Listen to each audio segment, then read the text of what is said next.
Just here, I just got a message, just bear with me. Technology, not the greatest at. All right, so we'll call the meeting to order. You have the agenda that was circulated. I'm looking for the approval of the agenda.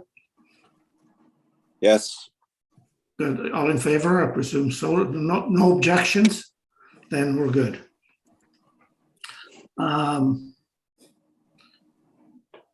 Any declaration of pecuniary interest? No.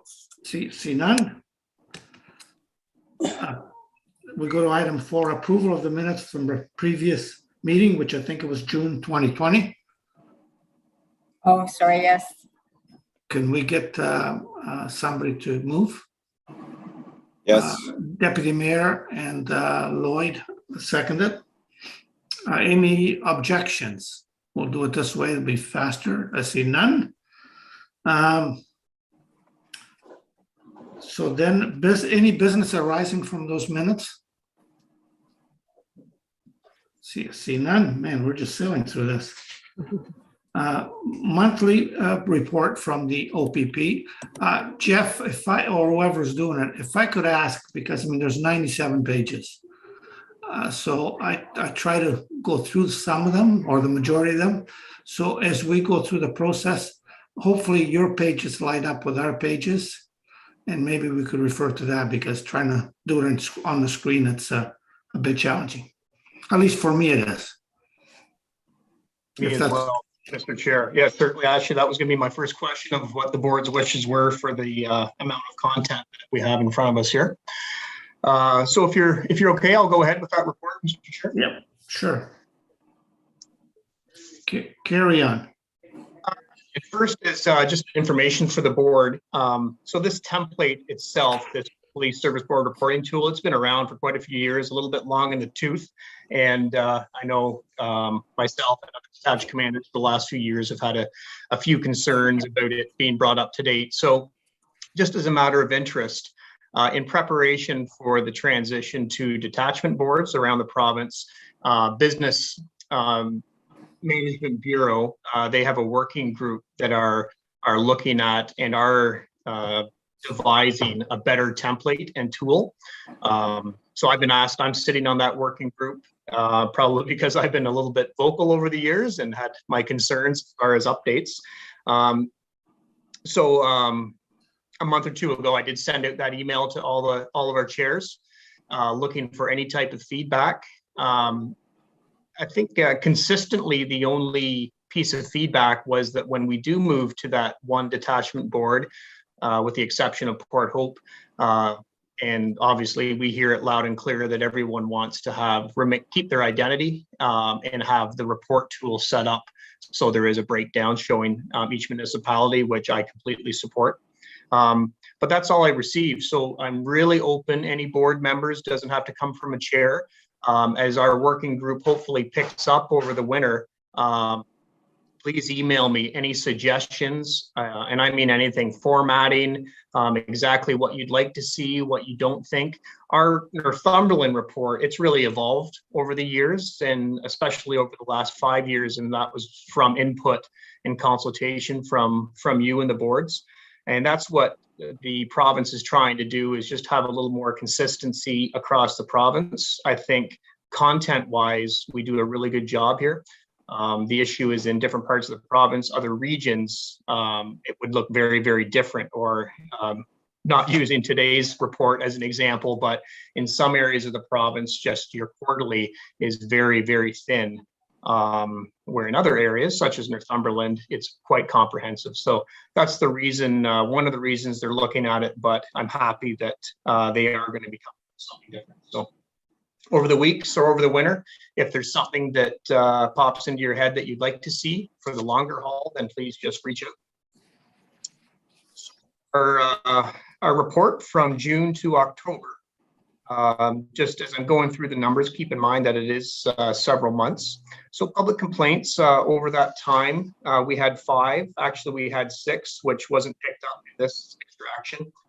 All service related, and all of those, even up to that number 6, have been resolved. through OARPD, through a letter from detached commander, or another type of resolution process.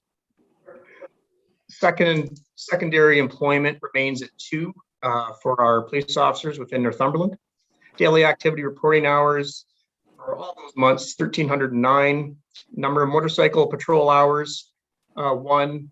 And there's an example of, a lot more above 1. The mayor and I, we've been through email the last 2 or 3 months as far as the motorcycle patrol that Brighton's received. So that's one of the issues with how data is taken out of our business intelligence cube. So far greater than 1. Foot patrol hours, 54.25. School patrol hours, 22. We have an SOP that Mario ensures that all platoons during the month of September, every morning and every afternoon when possible, officers are assigned to a school zone, 1 officer per school zone. We have 24 throughout the county, and they make their patrols during that time. Staffing updates, I have a few. So in June, we received 6 brand new probationary recruits from the OPP Academy. That's the highest number we've ever received at one time. Initially, it was 3, and through further discussions and negotiations with our bosses, we were able to turn that into 6 recruits. So they're all doing well and been in the field since the end of June.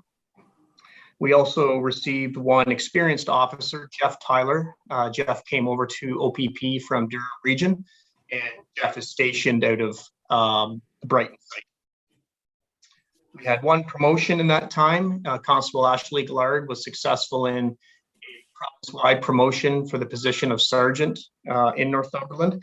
That vacancy came up through Mark Collins' retirement. Mark, as you would know his name, he was previously our traffic sergeant. Mark retired as an OPP sergeant end of May, and we hired Mark back 3 weeks later as a part-timer for traffic. So Ashley Gillard was successful, and she's now a platoon sergeant and doing very well. And then at a regional level, so we're in Central Region. We're the farthest east detachment of Central. Our region's 5 in the province, so massive regions. We have Chief Superintendent as our boss, Dwight Peer, and then 2 superintendents. Previously, it was Jim Smith, and Jim was a super and was handling the west side. Jim just retired in October, and then on the east side in our area was Brad McCallum, and Brad has been our superintendent for about 3.5, 4 years. Brad also has moved on to a different area of the OPP, and there's been 2 new promotions into those positions. 1, Mike Stoddard. Mike, 29-year member, and Mike's the superintendent for the west side and the east side, and covering Northumberland is Superintendent Laura Houliston. And Laura was actually down for a visit last week, spent 2.5 days in the Northumberland area, which I believe is necessary because of the uniqueness of our clustered detachment and the geography and whatnot. And we spent over half a day in Brighton and the Brighton detachment, and I took her for a little tour through Brighton and down in Presqu'île area and whatnot. So she's first time she's been in that part of the province, actually. So she was really happy to see everybody, meet some new faces, and tour the area. That's my staffing update. I'll just go quickly through a number of media releases and information, including the County Slow Your Roll partnership, great project. Operation Impact, so long weekend and traffic initiatives. So you see the results from our corporate communication, Lock It or Lose It, media through our auxiliary team. I included a frontline efficiency data internal document, but I like sharing that with the boards. It just shows what our tech side provincially, how it equates to more available officer hours on the road, and because that's really in our operational perspective, what we want to see is new tech that frees up our officers to be in the community. Stats portion of the report. It's motor vehicle collisions. So for that time period, June, July, August, September, October, 444 collisions countywide, and that's up from 332 same period of time last year. Not a surprise with more traffic moving this year than there was in that time last year. We had 3 fatalities, MVCs, during that time as well.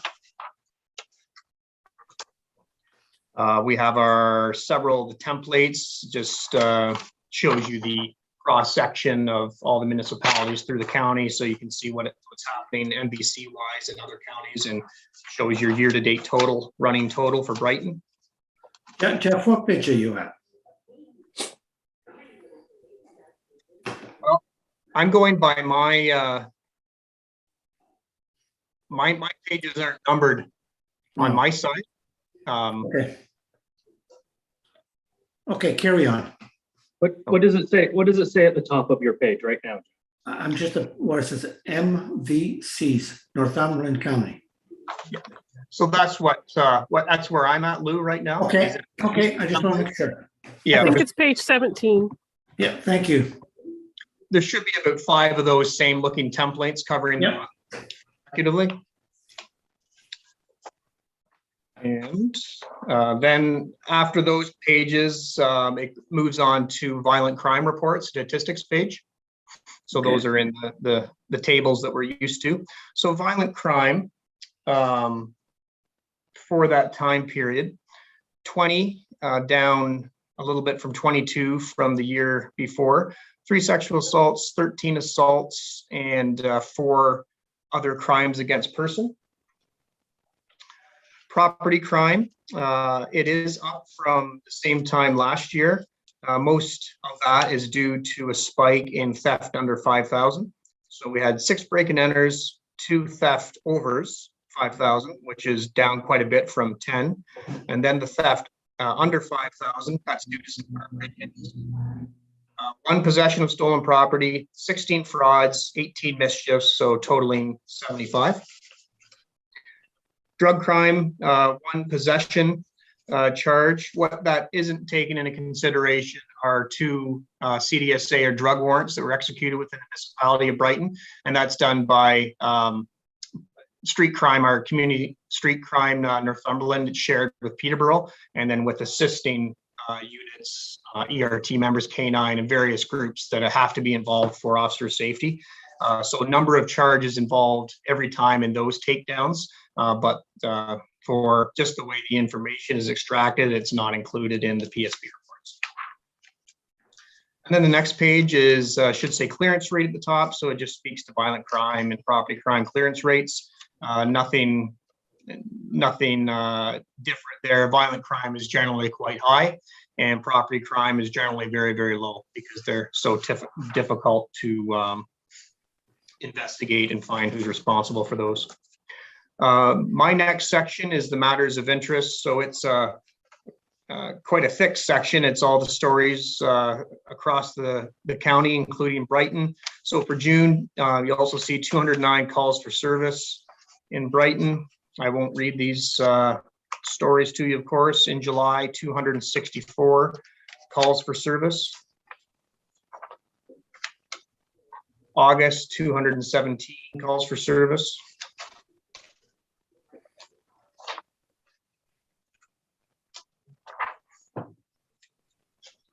September, 232 calls for service. We're also still tracking the COVID non-compliance, but they're relatively low this year to date compared to 2020. And then October, 254 calls for service. And then that brings me to our Provincial Offence Act charges sheet. So it should look like that. And it's a breakdown of all of our provincial offense tickets, basically. So for each of those months as well, you'll see the total countywide at the bottom, and then the breakdown each municipality. There was 50 in Brighton in June, 30 in July, 53 in August, 112 in September, and 119 in October. False alarm reports for each month. I won't go over those, so not a concern there. And then our auxiliary reports for each month. auxiliaries, they're back and allowed to ride with officers again. So as things change and open up a little bit, they've had the opportunity to get out in the community a little bit of foot patrol, helping out with in Brighton, in Provincial, as well as around the plaza area in the high school for visibility and foot patrol there as well. And you'll see just a few examples, cramming the cruiser. They were very active, the busiest day of the year for our auxiliaries Remembrance Day. We have 13 sites that request OPP attendance at the same time in the morning, of course, on November 11th. So we couldn't do that without them. And then next part of the report should be our quarterly reports, and that's just the extra ones that we provide for drug, MVCs, and property crime. No concerns there. Overall, you see in all of those areas, the dotted line is downward, which is the trend, of course, over that 3-year average. So even though there is a bit of a spike in property crime, theft under, it's not concerning in the overall picture of crime stats.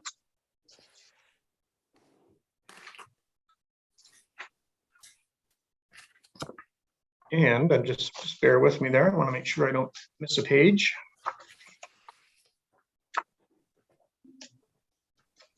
Yes, so pending any questions, Mr. Chair, that is the report for those months.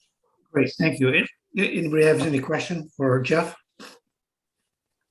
No. Well, that's fairly comprehensive, Jeff. Thank you so much for all your efforts. And so in this case, we need a motion to receive the OPP report. Anybody want to move? Yep. Floyd, second by Mayor Ostrander. We'll move on to, bear with me here, any correspondence. There was a piece of correspondence from Special Investigation Unit. I mean, it's fairly comprehensive, and I asked Candace to add it to the agenda in case somebody has some questions. It doesn't really impact us an awful lot. Correct, Jeff? Yeah, overall, correct, Mr. Chair. They their mandate changed a little bit as of January 1st. So their mandate was extended into discharge of any firearm, police firearm. So that's changed the wording. And from that, overall, I would expect that you'll see SIU province-wide invoking their mandate a little bit more, just because their mandate was expanded and also includes, for years and years, it was police officers only, but now it does extend and includes certain civilian members of police services. Thank you. Any further question on that report? See none. We'll move into new business. Anybody has any new business? If not, I have a couple of items, if I may. One, a quick non-report on detachment boards. Things are moving very slow to a crawl. I spoke to Dan, which he kind of, from Hamilton Township, he kind of spearheads the process through Hamilton Township, and they're still working on regulations. He was told that the regulation will be circulated to us once they become available, and soon. So that's about the extent of the report. Dan did tell me that he was expecting maybe some word in a couple of weeks. A couple of weeks have passed. So I frankly, unless Jeff has any other information, I don't expect anything until spring, and then we're into an election. So I almost think that unless there's real political will that this got to happen, I'm not sure that bureaucracy in the ministry is in any kind of a hurry to put this in place. Anything you want to add, Jeff, that you know that we don't know? No updates in the least from the OPP side. So we're in the same situation as OAPSB, no updates from the ministry. I think I communicated to you, I must stand to be correct, but that they sort of approved our proposal. So we're really just waiting for regulations. So, and of course, when they come out, then there's a period where they have to, people could have input. So it'll be quite a time stretch before it becomes a reality. We as a group of chairs have not met since the proposal was in, because we really don't know until those regulations come out. We really cannot work and come up with a process. So that's where we at. As soon as I hear something, I will share it with the board. The other item I have, and maybe Candace and the mayor can help, I'm not sure if it's a police services board issue, but and please don't take this in any political sense. During the past federal election, there's been some very rude signs, and flags. To start with the letter F. There's one on County Road 64, I think it's gone. There's one, I think, on Division Street applied to the front veranda in a nice frame, I should say. I mean, I have full respect for whether it's the mayor, member of provincial parliament, federal parliament, any elected position of any political stripe. As a matter of fact, lo and behold, on an issue, I had to defend Doug Ford the other day. So that just gives you some sense. That was hard to do, but I did defend him. Having said that, I worry about kids. We're living in a very, how can I put it and be polite, arrogant, bitter world. And when for example, when I go to church on Sunday, I see the sign. And I'm sure everybody else that goes to church, our church, coming from a certain direction, they see it as well. I worry about kids. That's the environment they've been brought up in. So I don't think this is a police services board issue, unless it needs some kind of enforcement. But I don't know, Laura or Brian or anybody that wants to comment on it, if there was a comment. I guess my only comment, Mr. Chair, would be that I've seen the sign. I also noted when I took a look at it that the homeowner is also flying the Canadian Red Ensign, the former flag of the nation, which concerns me on a number of levels, given the symbolism behind that flag and who flies that flag now from their point of view. It seems to have been adopted by white supremacists, which is unfortunate. That flag has extremely good history, and it's unfortunate it's been adopted by people who may not have the best interest of society, the country in mind. I share your thoughts. Regardless of what you think of the individual in the Prime Minister's office, he's the Prime Minister, and he has a job to do, and he's doing the job in what we hope is the best way he can. In the same way, Lou, you did the job as MPP and mayor in the best way you could, and we hope that I'm doing the same thing. I certainly try to put one foot in front of the other every day. So I'm not sure. I will check with senior staff here to see if there's a property standards, something in the property standards bylaw we can help out with. I'm gonna suggest probably not. Whether you like the message or not, it really does come down to this individual's right to say it. But I will check. I will check to see if there's anything we can do. And I'd ask the OPP if there's anything from an obscene. I assume, Jeff, you know what we're talking about here.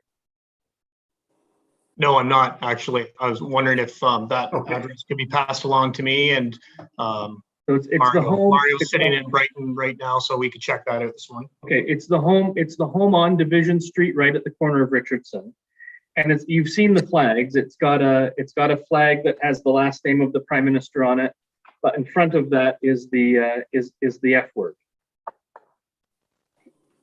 So, here's where I'm coming from, and I don't want to belabor this. When you order a personalized license plate, they could be turned down if they're not acceptable from, language or message or whatever you want to call it. So, somebody does that work. Anyways, I appreciate you looking into it. I didn't expect an answer today, but I just worry for down the, on the continuous basis. I mean, that's why sometimes our community are going a bit hell in the basket, and that worries me, through no fault of anybody that's sitting around this table. I could add, Mr. Chair, as well.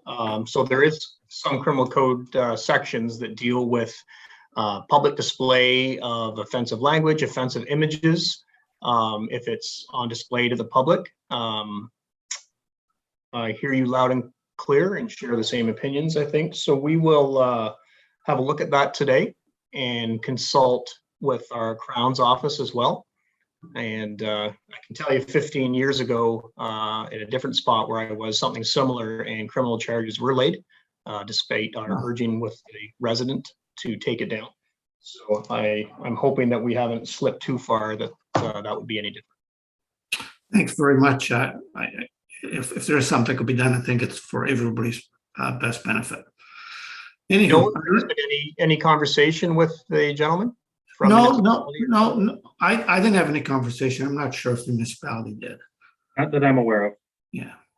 And there were some flying in the back of pickup trucks, with the Confederate logo also right beside it, and that kind of good stuff that we face these days. All right. Anybody have any new business? I don't think I have new business, Mr. Chair, but just stuff to bring up under the roundtable next. Okay. So we'll move on to the roundtable. There it is. Just a few things, Mr. Chair, if I can. I would reiterate the point that should we go to a combined board, statistics for the local municipality, my interest, of course, Brighton, would be good. And if they can continue to be shared with the mayors so that we can share them with our councils, I think that would be helpful without creating any extra work for the OPP. I know that the intent here is to alleviate admin from the OPP level. So as long as we can continue to get those stats broken down by municipality, I think that would be helpful.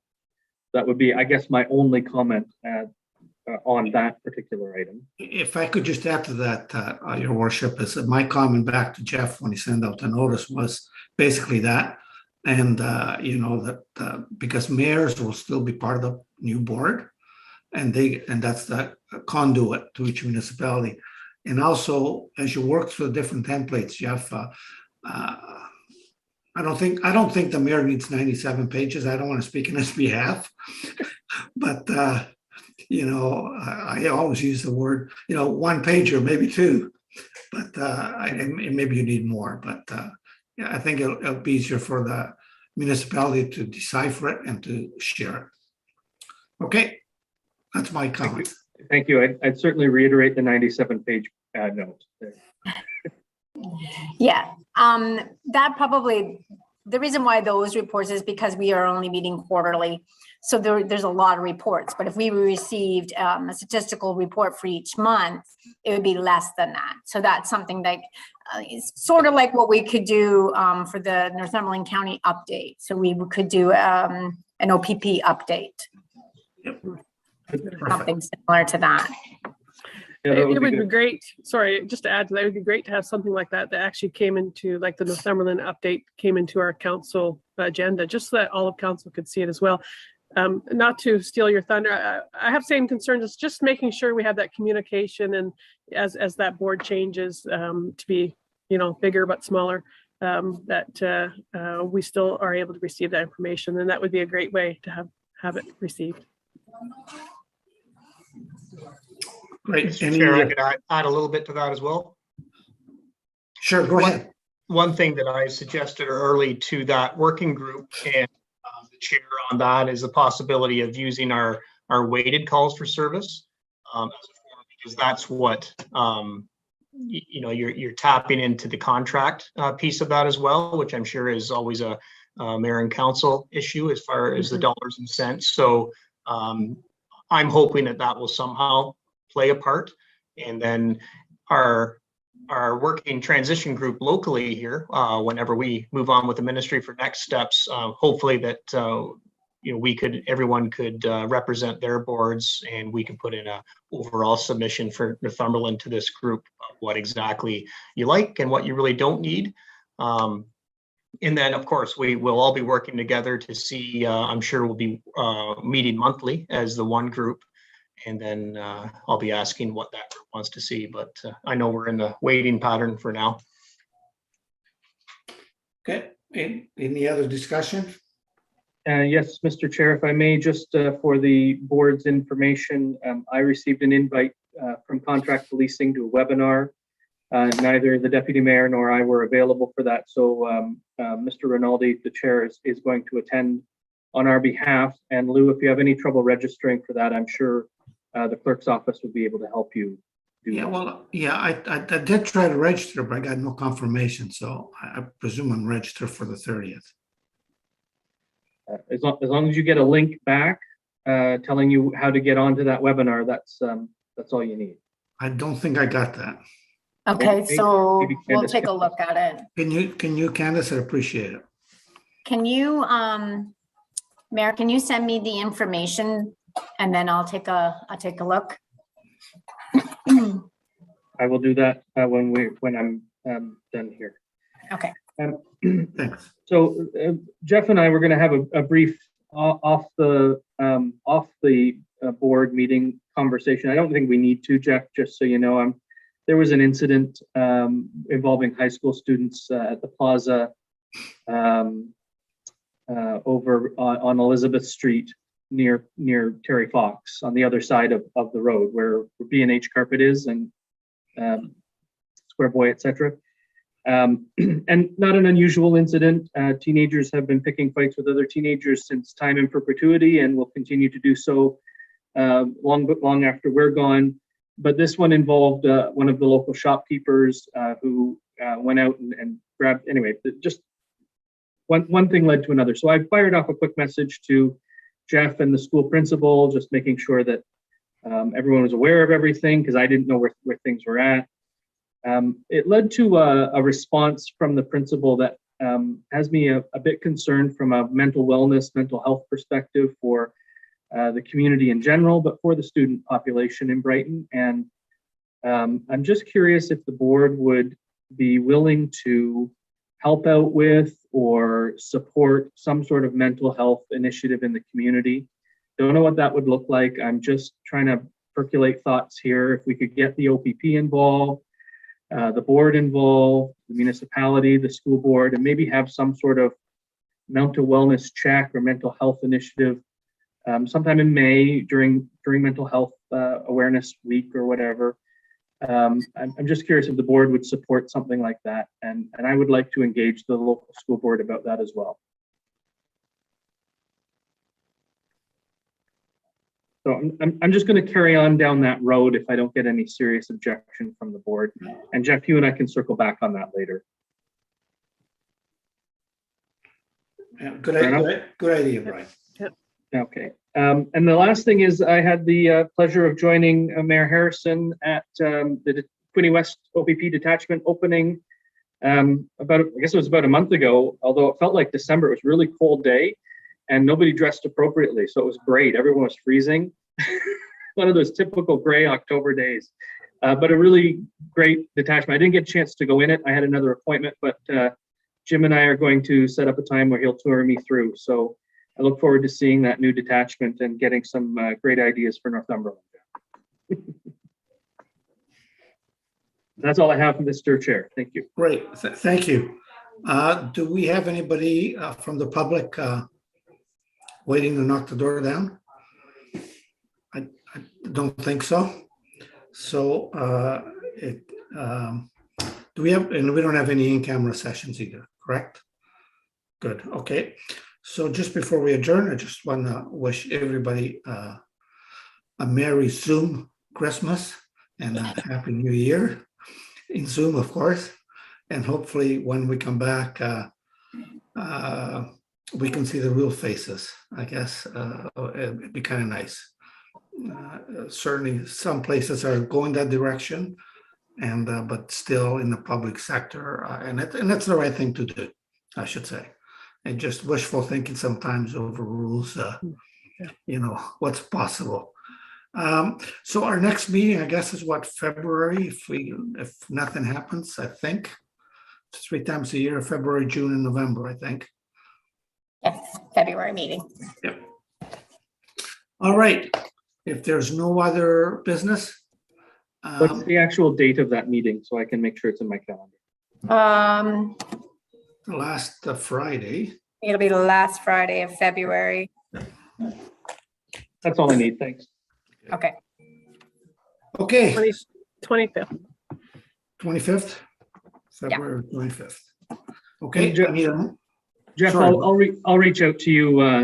We don't need to do this conversation today. I'll reach out to you sometime in the coming weeks or maybe in the new year and have a chat about that. Yeah, Okay. sounds good, Mr. Mayor. And I, as you know, I was CC'd on that email, so it was good. I had some discussion with our MHART group locally as far as what we can do. And I think we have a few good ideas how we can support the youth mental health in your municipality. Thank you. Yeah, and Candace, if you're going to look into that link, Yeah. the meeting is for the 30th, so we're kind of, For November 30th? yes. Okay. And I'll I'll look through my stuff as well in case I missed it, and I'll let you know if I do find something, and I'll do that as soon as we get off here. But I don't think I did. So, I'm sorry, I'm not sure so you said that it was for, a contract policing webinar? Yes, to sort of explain the framework. Okay. I'll take a look through my emails too. Okay. But I haven't seen anything come to me. I know I registered that day that Brian sent me the note in Okay. this behalf. We'll just follow up with them to see whether or not the registration went through. Okay, thanks. Okay. Okay, everybody have a great day. Okay, thanks, Take you care. too.